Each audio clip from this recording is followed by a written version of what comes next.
Olá, eu sou o Giovanni de Souza. Hoje são 2 de novembro de 2020, são 20 horas e 49 minutos. Lição 10 do dia 6 de dezembro de 2020. 6 de dezembro é o primeiro domingo de dezembro, portanto é o dia da harpa cristã. Qual o hino preferido seu da harpa cristã? Põe aí aqui no comentário que você que deixar o hino seu preferido da harpa cristã, eu vou deixar um coração para você. A última defesa de Jó. Texto áureo.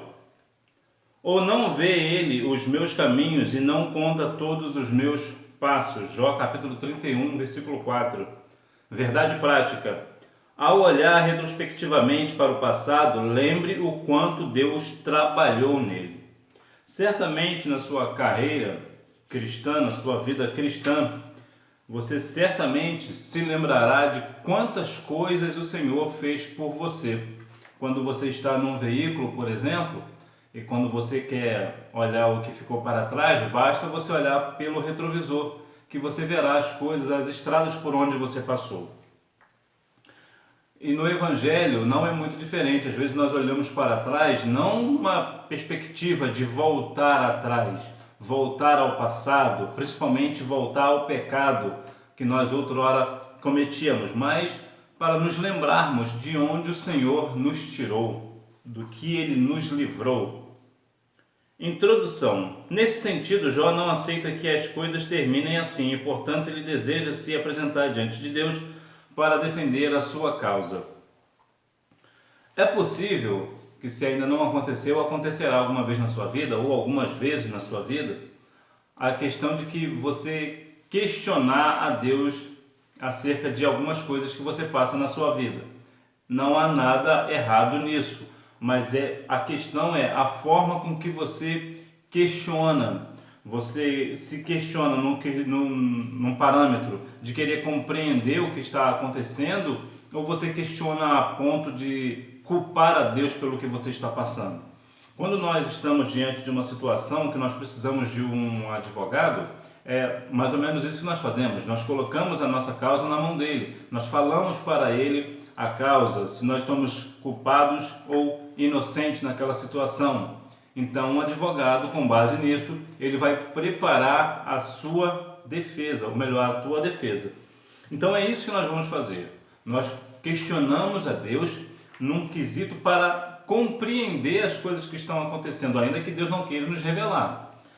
Entretanto, nós precisamos ter cuidado para não, nesse questionamento, não querer culpar a Deus pelo nosso processo, porque muitas das vezes o processo que nós estamos passando é para a glória de Deus, é porque Deus permitiu que passássemos por esse processo. Então nós precisamos tomar cuidado nessa questão. Jó relembra seu passado de glória, prioridade, prosperidade material e espiritual. Jó demonstra um sentimento nostálgico com relação ao seu passado. A primeira coisa que se lembrou desse passado glorioso foi a comunhão que ele desfrutou com Deus. É bem verdade que o contexto aqui de Jó a Bíblia vai nos mostrar que Jó tinha uma vida espiritual muito profunda com Deus, muita intimidade com Deus, e que Jó também era muito rico. Então, certamente, Jó vai questionar a Deus a respeito dessas coisas, que outrora ele tinha muita comunhão com o Senhor e agora ele não tem mais, ou pelo menos não se sente mais com tanta intimidade, e porque outrora ele era rico e sem ter cometido nenhum erro, ele agora não é mais. Aqui, no entanto, eu vou trazer uma outra questão, que é muitas das vezes nós vivermos do passado. Muitas das vezes os cristãos, principalmente os cristãos mais conservadores, costumam viver do passado, que é aquela velha questão, né? Que antigamente o Senhor fazia assim e antigamente o Senhor acontecia assim. No entanto, nós temos que olhar para frente, olhar para o alvo. Quem é o alvo? O alvo é Cristo. Me passa lá em Filipenses 2,14. Então, nosso alvo é Cristo, nós prosseguimos para o alvo. A Bíblia vai falar em Êxodo 14:15, diga ao meu povo que marche. O que isso denota para a gente? Nós precisamos continuar andando para frente. Quem marcha, marcha para a frente. quem prossegue para o alvo, prossegue para a frente. Então o nosso intuito é sempre ir para a frente, levar o Evangelho à frente, ter a nossa vida espiritual à frente, sempre seguindo em frente e não olhar para trás, porque certamente o Senhor não tem prazer naquela alma que recua. Então nós precisamos não viver do passado. Eu sei que bem verdade que aqui é uma conotação um pouco diferente, mas isso é o que eu quero trazer para que você de repente não caia também nessa questão de que antigamente você fazia isso ou fazia aquilo na obra do Senhor, que antigamente algumas coisas aconteciam e agora não. Se antes o Senhor te usava e hoje não te usa mais, é por algum processo tem aí no meio. Talvez seja o teu caso, talvez você possa estar numa situação de pecado, ou uma questão de provação, ou uma questão de consequência de algo que você tenha feito, ou é apenas de fato uma provação que o Senhor tem dado na sua vida. Importa é que, independente do que for, você precisa prosseguir para o alvo, você precisa ir em frente, você não pode viver do passado, você precisa continuar andando para a frente. Reconhecimento social. Jó também se lembra de sua antiga condição social, quando exercia a função de um respeitado juiz de sua cidade. Tanto os jovens como os velhos o procuravam para serem orientados. Jó, como já tinha uma certa idade, ele também vemos que era juiz, vemos que as pessoas procuravam Jó para ser aconselhados. E Jó certamente instruía na palavra. Jó falava acerca das coisas de Deus, das coisas do alto, como Colossenses capítulo 3. Nós temos que continuar buscando as coisas que são de cima. Então veja que Jó se lembra da sua antiga condição social, que ele até nisso ele fazia. Ele ajudava as pessoas, ele orientava tanto os jovens quanto os velhos a tomar as decisões corretas, as decisões necessárias que precisavam ser tomadas na sua vida. Então vemos que Jó, até isso, Jó tinha a questão do reconhecimento social. As pessoas reconheciam a Jó como um grande homem ou um grande juiz. Era uma pessoa que era uma pessoa muito centrada nas coisas, de demonstrar e fazer as pessoas fazerem a coisa certa, o que realmente tinham que fazer. E muitas das vezes nos deparamos com as questões dos conselhos. Há quem diga que conselho, se fosse bom, não dava, se vendia. Na verdade, o conselho tem que ser dado mesmo.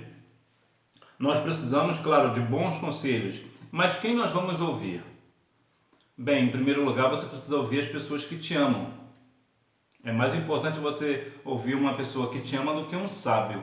Apesar que, claro, um conselho de um sábio é sempre bem-vindo, mas uma pessoa que te ama, o conselho de uma pessoa que te ama vale mais do que um conselho de um sábio. Uma ponderação importante.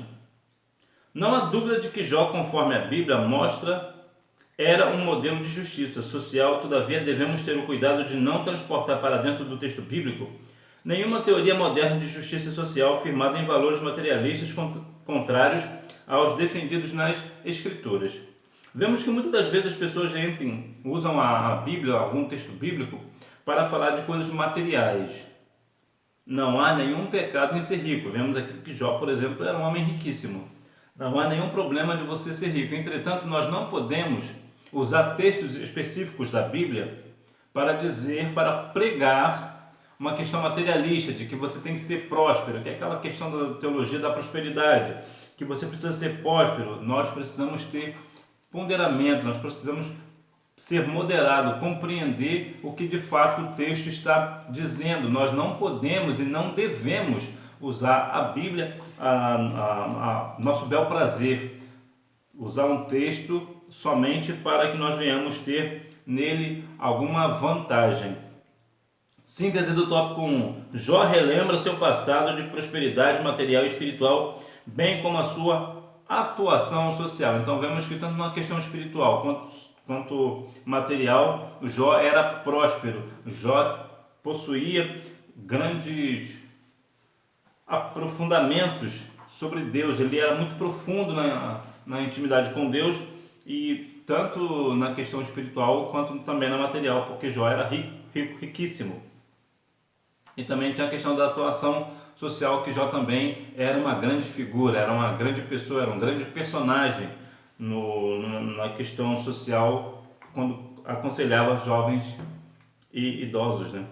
Jó lamenta seu estado presente, desprezo por parte dos jovens e das classes menos favorecidas. De homem respeitado, ele passou a ser visto como uma escória social. Jó, portanto, lamentava estar no fundo do poço.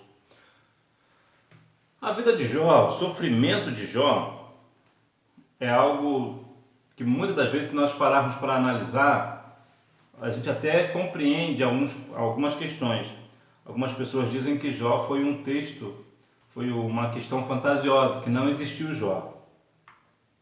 Se nós olharmos na bem da verdade, realmente parece ser fantasioso, porque como que um homem consegue perder tanta coisa, perder 10 filhos, perder riquezas, perder servos, ficar leproso, né, que geralmente é usado como lepra, a doença de Jó. Ele, além disso, ainda foi jogado à parte humilhada da cidade, que somente as pessoas que não podiam ter nenhum contato social eram jogadas para lá. Era uma pessoa que não tinha mais valor e ainda assim ele se manteve a sua integridade diante de Deus. Então vemos que agora, um homem que era riquíssimo, que tinha muita intimidade com o Senhor, agora as pessoas estão vendo de lado, estão de uma forma talvez até mesmo menosprezando a pessoa de Jó, acusando a Jó talvez de pecados e coisas parecidas.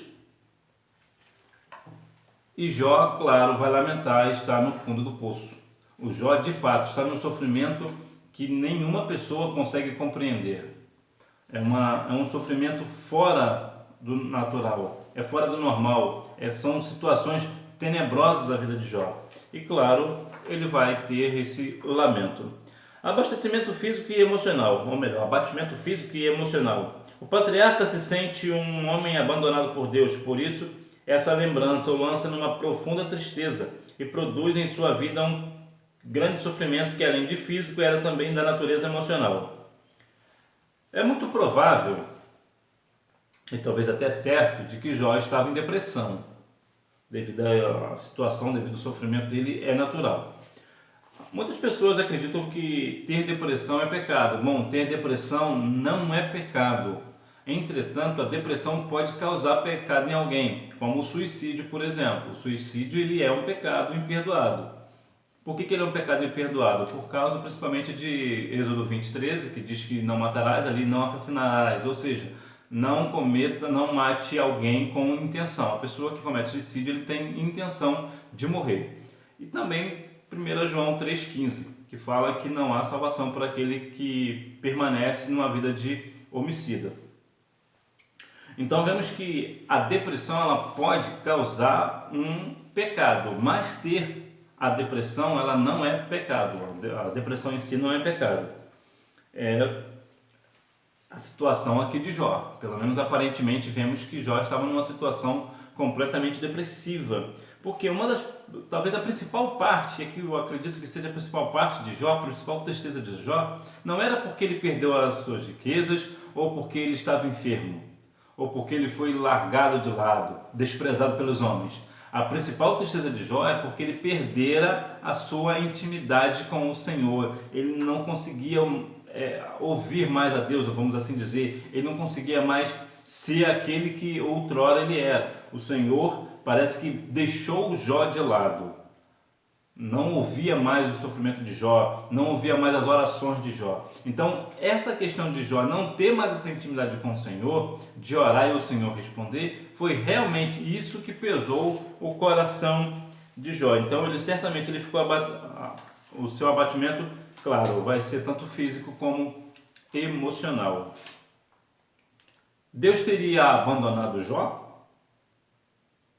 Doía saber que havia ajudado muitas pessoas carentes e necessitadas de socorro, mas agora o seu clamor por socorro ser totalmente ignorado. Em vez de ajudado, ele era repelido como uma escória social. Quantas vezes você vai ajudar pessoas e pessoas, quando você precisar, essas mesmas pessoas vão te dar as costas como resposta? Nós precisamos compreender que tais coisas acontecerão conosco também. Nós seremos muitas das vezes esquecidos principalmente da nossa casa, né, nossa família, ou mesmo aquelas pessoas que nós outrora ajudamos. Isso porque nós precisamos compreender que o que a nossa direita faz, a esquerda não saiba. Nós não precisamos tocar trombeta quando fazemos algo para ajudar o necessitado. É responsabilidade nossa. É nossa responsabilidade ajudar o próximo. Entretanto, é claro que ficamos sentidos quando nos deparamos com a ingratidão. Mas é bom também nós alertar o nosso coração, a nossa mente, que o quão ingratos somos diante de Deus. O Senhor nos dá tudo o que nós precisamos, que necessitamos, e muitas das vezes nós esquecemos do nosso Senhor. Síntese do tópico 2. O estado presente de Jó é marcado pelo desprezo dos jovens, das classes necessitadas e pelo abatimento físico-emocional. O futuro em aberto de Jó. Jó é em defesa de sua ética sexual. Nos versículos de 1 a 4 do capítulo 31, ele mostra, por exemplo, que jamais permitiu desvios de seu comportamento sexual, fazendo uma aliança com os próprios olhos para evitar a luxúria e a impureza quando olhasse para uma donzela. Segundo o ensino do Novo Testamento, somos estimulados também a fazer um concerto com os nossos olhos. Quantas das vezes, principalmente para os homens, né, nós os homens, há uma questão a ser colocada que geralmente o homem é pego pelo que ele vê e a mulher pelo que ela ouve. É claro que existem exceções, mas o senso geral comum é esse, né? Que o homem é muito pelo que ele vê e a mulher pelo que ela ouve.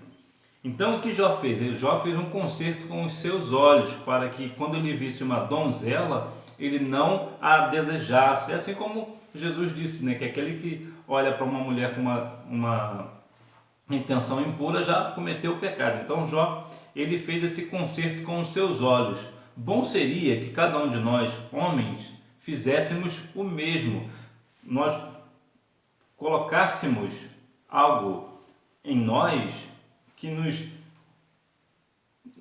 evitasse de olhar a uma mulher com um olhar impuro. É claro que não é por isso que você não vai olhar para uma pessoa, para uma mulher. Não é esse o ponto. O ponto aqui é não olhar com um ato de gestos maliciosos, com questões maliciosas. Esse aqui é o ponto. É não olhar com malícia. Muitas das vezes o homem, quando olha para uma mulher, infelizmente até mesmo nas igrejas, e aqui há dois pontos a observar. Há mulheres que vão, mesmo cristãs, que vão com roupas indecentes ao templo e faz o homem pecar, e também há aqueles homens que, independente da forma que a mulher esteja vestida, tanto decente quanto indecente, ele vai desejar do mesmo jeito. Por quê? Porque a indecência, a imoralidade já está no coração daquele homem. Entretanto, há muitas mulheres que acabam atiçando esta questão do olhar malicioso do homem, e isso nós precisamos consertar no templo. Nós não devemos fazer tais coisas, tanto homem quanto mulher. Jó em defesa de sua ética social. Por exemplo, ele sempre tratou o órfão e a viúva com humanidade. Os escravos, mesmo sendo sua propriedade, tinham liberdade para o procurarem e apresentarem-lhe suas queixas. O seu comportamento ético-social o habilitou a agir como tribuno dos desvalidos. Veja que Jó, apesar de, naquela época, na questão aqui, o servo, na verdade, ele não tinha nenhuma autoridade para falar com o seu senhor. Entretanto, mesmo assim, Jó dava esta permissão. Por quê? Porque Jó tinha em sua defesa a sua ética social. Ele era um grande chefe, vamos assim dizer, trazer para os nossos dias, né? Seria o chefe dos sonhos, né? O chefe que se preocupa com o seu trabalhador, com o seu servo, né? Bem diferente dos dias e das empresas que vemos atualmente. Então vemos que Jó, ele era uma pessoa que ele sempre ajudava o órfão, né, a viúva, os seus empregados. Ele sempre tinha aquela mão amiga, tanto numa questão de aconselhar, quanto também na questão de ajudar financeiramente. Jó sempre foi um homem reto e íntegro diante de Deus e da sociedade. Jó busca a resposta de Deus. Agora Jó se dirige a Deus na forma exclamativa: Ah, quem me dera que me ouvisse. Ele já havia feito uma viagem retrospectiva sobre o seu passado, agora ele faz uma análise sobre sua situação presente, mas seu olhar está no futuro.